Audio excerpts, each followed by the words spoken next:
तो आज जो हम बात करने वाले हैं ना, आज हम बात करेंगे इलेक्ट्रिक फील्ड के बारे में ही बात करेंगे, बट कांस्टेंट फोर्स के लिए।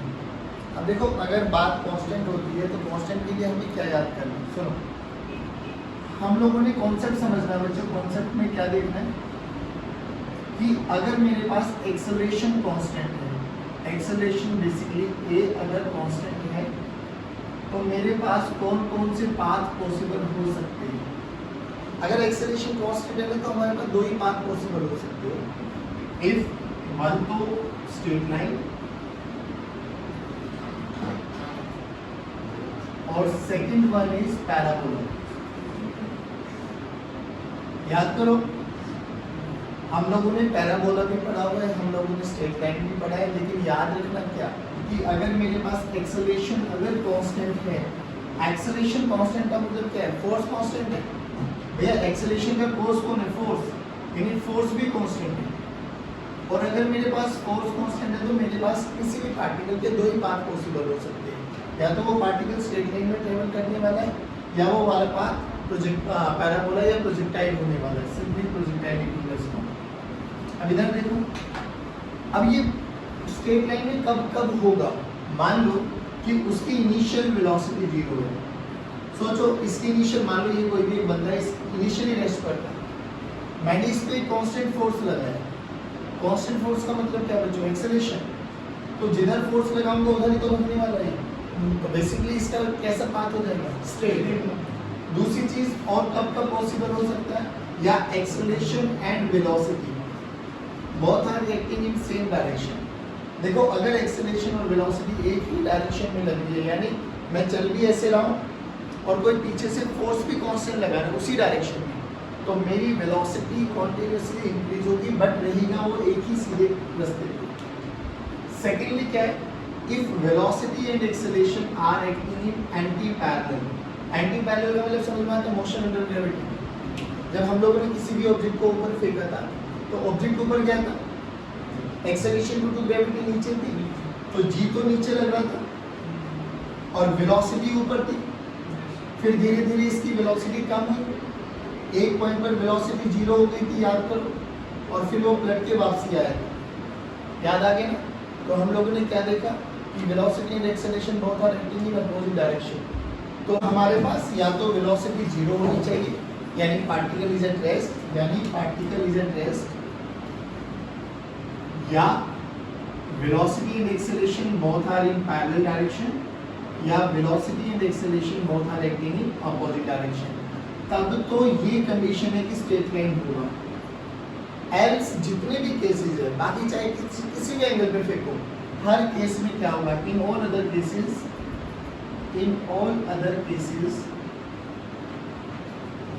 Path will be parabola. हर एक केस में पाथ कैसा रहेगा, पैराबोला। याद रखना बच्चों ये कंडीशन। अब सुनो, अब क्यों हम लोग इस पे पढ़ रहे हैं, रीजन समझ में आती है। देखो, हम लोगों ने बात की थी इलेक्ट्रिक फील्ड लाइंस के बारे में बच्चों, और फील्ड लाइंस हम लोगों ने बात करी थी। अभी के लिए समझ के चलना कि जो फील्ड लाइंस होती है ना बच्चों, देखो वैसे तो इन पर पूरी की पूरी प्रॉपर्टीज आने वाली है, बट अभी मैं आपको एक चीज समझाता हूँ कि these field lines represents E represents electric field. और इलेक्ट्रिक फील्ड क्या होता है, I tell you, electric field is nothing but force experienced per unit charge, जो कि हम लोगों ने अभी अभी फोर्स निकाला है, फोर्स पढ़ चुके हैं। तो फोर्स को मैं क्या लिख सकता हूँ, Q इंटू ई। देखो, फोर्स किस किस पे डिपेंड कर रहा है, चार्ज पे भी और ई पे भी। और अगर मैं ये बोल दूं कि ई मेरा कांस्टेंट है, अगर मैंने बोल दिया ई कांस्टेंट है, तो ई कांस्टेंट का मतलब क्या होगा बच्चों, फोर्स भी कांस्टेंट है। और फोर्स अगर कांस्टेंट है तो कोई भी पार्टिकल ये वाले रास्ते फॉलो करेगा, या तो स्ट्रेट लाइन या इसके अलावा कोई पॉसिबल कब, अगर फोर्स कांस्टेंट है तो। अब क्या करना है देखिए, तो जैसे हम लोगों ने बात करी कि ये now this represents your uniform electric field lines, uniform electric field lines. अच्छा, एक चीज और बता देता हूँ, थोड़ा सा ध्यान से रखना। कभी भी किसी भी पॉइंट पर अगर फील्ड निकालना हो, किसी भी पॉइंट पर अगर फील्ड निकालना हो, तो सिंपल सा एक कॉन्सेप्ट है आप लोगों के पास कि जिस भी पॉइंट पर अगर आपको फील्ड निकालना हो ना बच्चों, मान लो ये पॉजिटिव चार्ज है, और कोई हमसे पूछे कि इस पॉइंट पर बताओ इलेक्ट्रिक फील्ड की डायरेक्शन किधर है, तो क्या बोला था तरीका कि जिस भी पॉइंट पर निकालना है उस पॉइंट पर एक पॉजिटिव चार्ज कंसीडर कर लो। क्या कर लो? ये पॉजिटिव, तो इस पॉजिटिव पे ये वाला पॉजिटिव किधर फोर्स लगाएगा, लेफ्ट या राइट? लेफ्ट या राइट? यहाँ पे एक पॉजिटिव चार्ज मान लो, तो पॉजिटिव में क्या होगा? रिपल्शन। तो लेफ्ट या राइट डायरेक्शन, तो इलेक्ट्रिक फील्ड की डायरेक्शन राइट डायरेक्शन। तो सिंपली याद करो इलेक्ट्रिक फील्ड है क्या? इलेक्ट्रिक फील्ड क्या बताता है कि पॉजिटिव चार्ज पर किस डायरेक्शन में फोर्स लग रहा है, दैट्स इट। सोच अगर यहाँ पर नेगेटिव चार्ज रखूं तो नेगेटिव चार्ज के कारण बोलो कि यहाँ पर फिर पॉइंट निकालना है, तो क्या मान लो यहाँ पर भी एक पॉजिटिव चार्ज मान लो, तो पॉजिटिव चार्ज रखो, तो ये नेगेटिव ये पॉजिटिव क्या करेगा? अट्रैक्ट। तो अब इलेक्ट्रिक फील्ड लाइंस की डायरेक्शन इधर है। सिंपली कंक्लूजन क्या है कि positive field lines originated from, मतलब electric field lines originated from positive charge and terminated at negative charge. कहाँ से निकलेंगी और किधर खत्म होंगी? अभी इस पे बहुत सारी प्रॉपर्टीज है, बहुत सारे एक्सप्लेनेशन कराऊंगा, लेकिन अभी के लिए इतना याद रखो कि इलेक्ट्रिक फील्ड लाइंस पॉजिटिव से निकल के किधर जाएंगी? नेगेटिव। तो यहाँ पे कहीं पर पॉजिटिव होगा और इधर जा रहा है तो यहाँ कहीं पर नेगेटिव होगा। अब यूनिफॉर्म का मतलब क्या है कि इलेक्ट्रिक फील्ड की स्ट्रेंथ हर पॉइंट पे क्या है? सेम। मान लो मैंने यहाँ पे ए पॉइंट मान लिया, ये पॉइंट मैंने बी मान लिया, ये पॉइंट मैंने सी मान लिया, तो ए बी सी मैं लिख सकता हूँ कि electric field at A is equal to electric field at B is equal to electric field at. नहीं आया बच्चों? भाई यूनिफॉर्म का मतलब यही तो है ना, एक समान, कि सभी पूरे के पूरे रीजन में इलेक्ट्रिक फील्ड कैसी है? एक समान। एक समान का मतलब कांस्टेंट है, सेम है थ्रू आउट।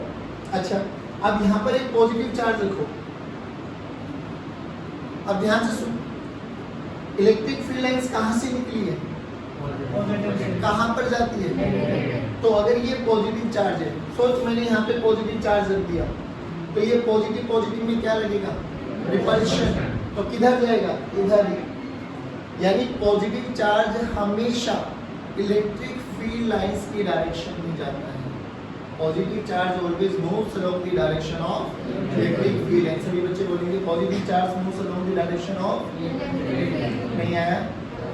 यहाँ पर नेगेटिव चार्ज रखो तो वो इधर जाएगा, यानी नेगेटिव चार्ज पर फोर्स किधर लगेगा? Opposite to direction of electric field. Simply negative charge पे किधर लगने वाला है? पॉजिटिव चार्ज पे along the direction of electric field. यानी अगर एक पॉजिटिव चार्ज इधर लग रहा है ऐसे, तो हमें समझ में आगे कॉमन सेंस क्या बोलता है कि इलेक्ट्रिक फील्ड इधर होगी। अरे बोल भाई, अगर इधर जा रहा है तो, और नेगेटिव चार्ज इधर जा रहा है, नेगेटिव इधर जा रहा है, तो इलेक्ट्रिक फील्ड इधर।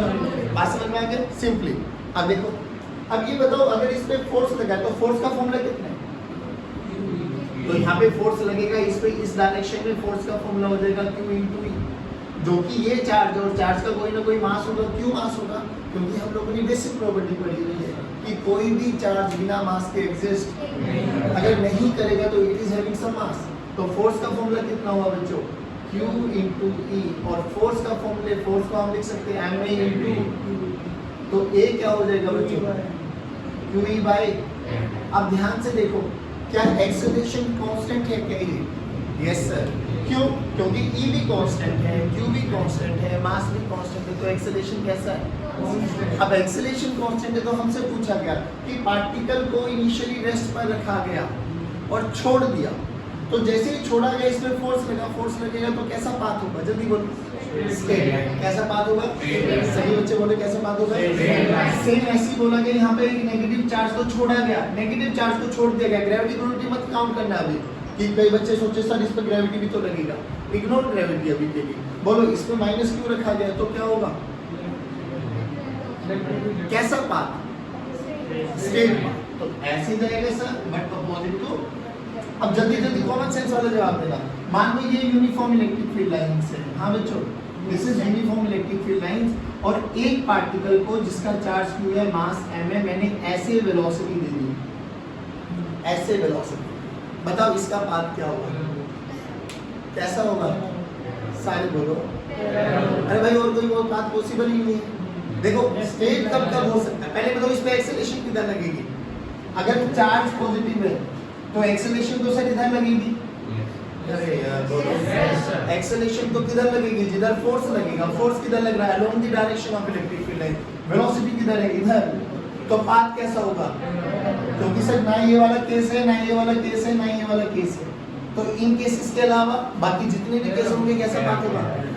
सारे बोलो पक्का। एक अच्छा क्वेश्चन पूछूं, देख ध्यान से। एक क्वेश्चन में पूछा गया कि लेट्स से कि एक ऑब्जेक्ट पे फोर्स लग रहा है 2i cap plus 3j cap. कैसे लग रहा है बच्चों? 2i कैप प्लस, बताओ कांस्टेंट है या वेरिएबल है? कांस्टेंट है या वेरिएबल है? फोर्स बताओ कांस्टेंट है या वेरिएबल है? ओ बेटा अच्छा, कैसा है बेटे?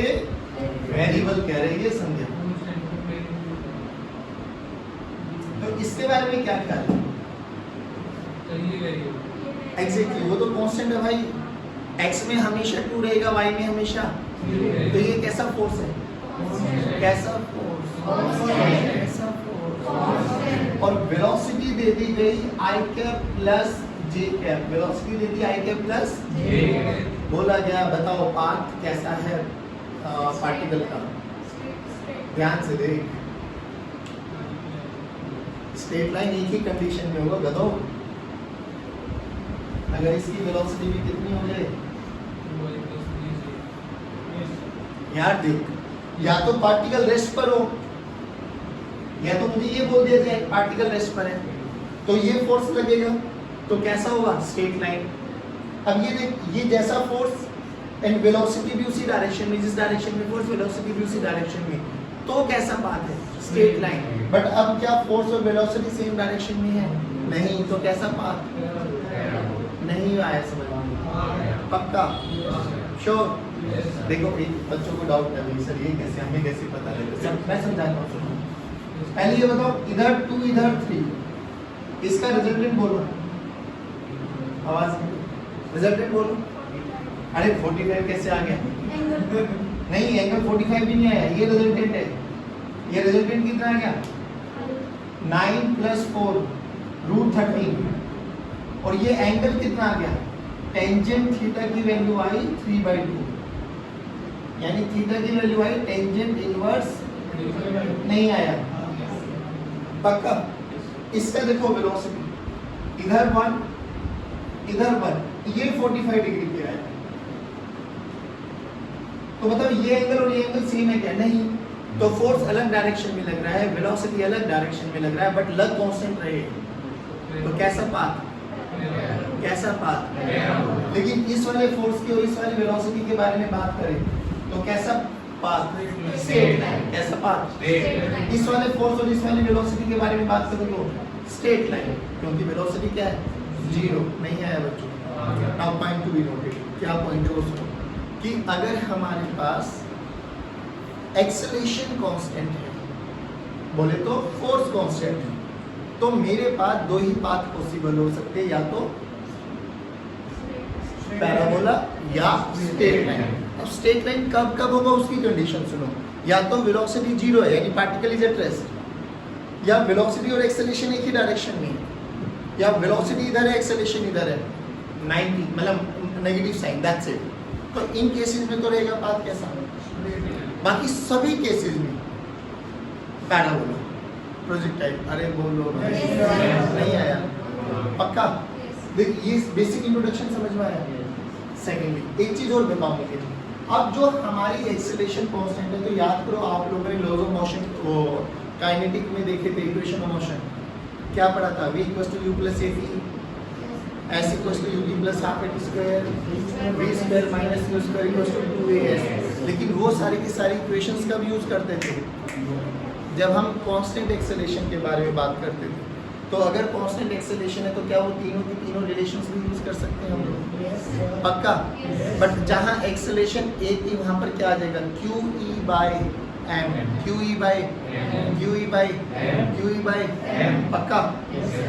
देखो एक बार प्रोजेक्टाइल पे देखो आप। प्रोजेक्टाइल में हम लोगों ने ना 2 केसेस पढ़े थे। एक तो हॉरिजॉन्टल प्रोजेक्टाइल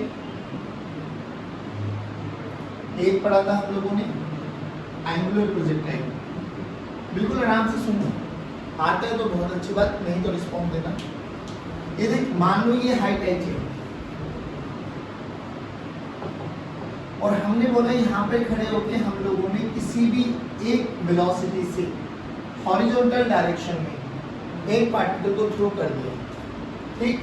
तो इसकी हॉरिजॉन्टल वेलोसिटी, हॉरिजॉन्टल को मैंने x से रिप्रेजेंट कर दिया और वर्टिकल को मैं y से रिप्रेजेंट कर रहा हूँ, दैट्स इट।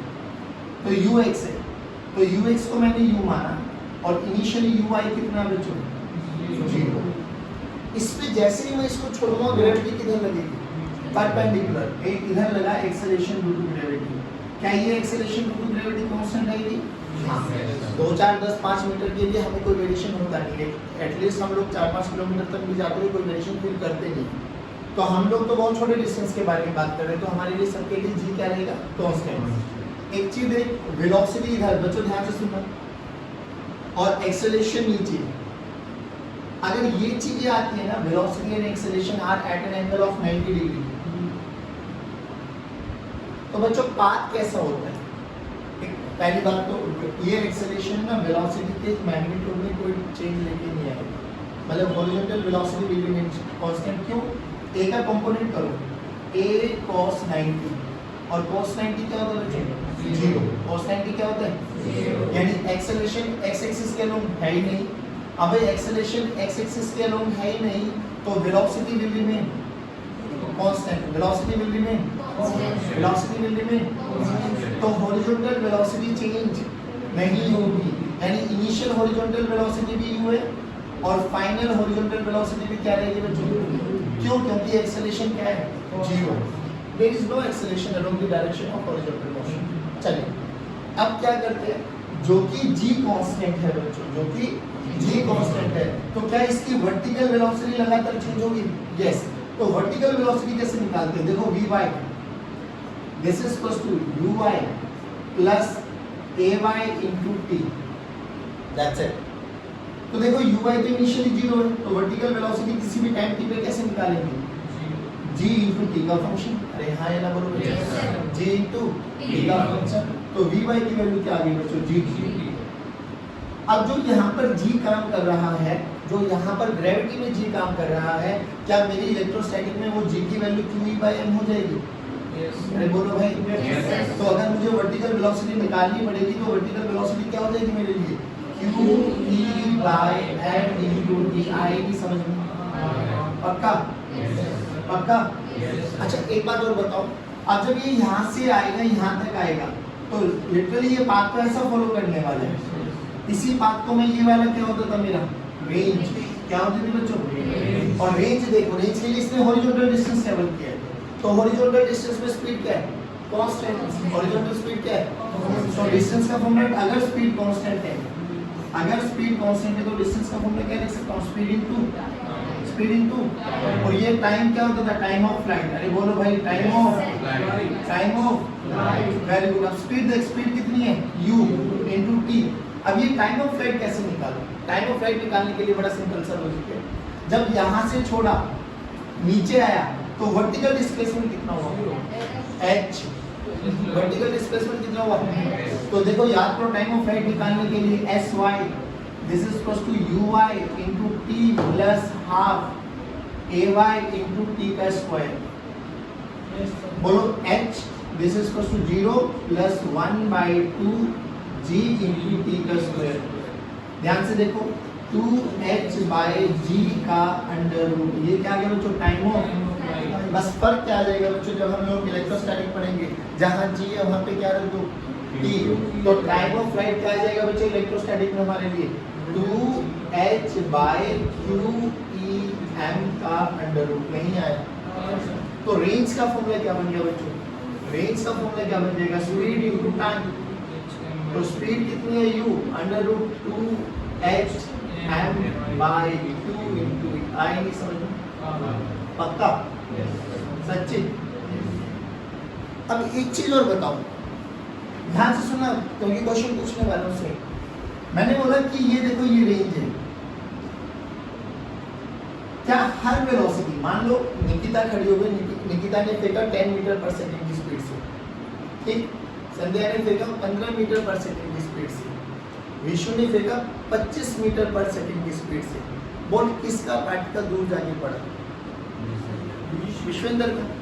एक बात बताओ, क्या रेंज कितना डिस्टेंस ट्रेवल करेगी, क्या वो इनिशियल वेलोसिटी पे डिपेंड कर रहा है? यस, देखो ना भाई, रेंज यू पे डिपेंड कर रहा है ना।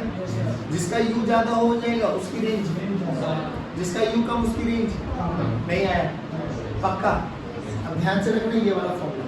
क्वेश्चन क्या पूछा गया था इधर कि बेसिकली, अच्छा एक चीज और बताओ, यू और जी, तो बेसिकली बात कैसा है, प्रोजेक्टाइल किसी भी इंस्टेंट पर उसकी वर्टिकल वेलोसिटी कितनी होगी, ये किसी भी इंस्टेंट पर उसकी हॉरिजॉन्टल वेलोसिटी कितनी रहेगी, सेम, क्योंकि हॉरिजॉन्टल वेलोसिटी में एक्सेलरेशन का कोई भी कंपोनेंट नहीं है, तो acceleration basically horizontal velocity change होगी नहीं, और वर्टिकल वेलोसिटी इस वाले फैक्टर से चेंज होगी। फिर टाइम कितना लगेगा, टाइम ऑफ फ्लाइट का फॉर्मूला ये आ गया, ये हमारे उसमें था प्रोजेक्टाइल में, और ये हमारे पास इसमें आ गया इलेक्ट्रोस्टैटिक्स में, रेंज का फॉर्मूला ये आ गया। तो हमने क्या किया बच्चों, हमने देखा टाइम पीरियड का फॉर्मूला आता है √2h/g, और g हमारे यहाँ पर इलेक्ट्रिक फील्ड के केस में क्या हो जाएगा बच्चों, QE/, और v की टर्म्स में क्या हो जाएगा बच्चों, v क्या है बच्चों, वेलोसिटी ना।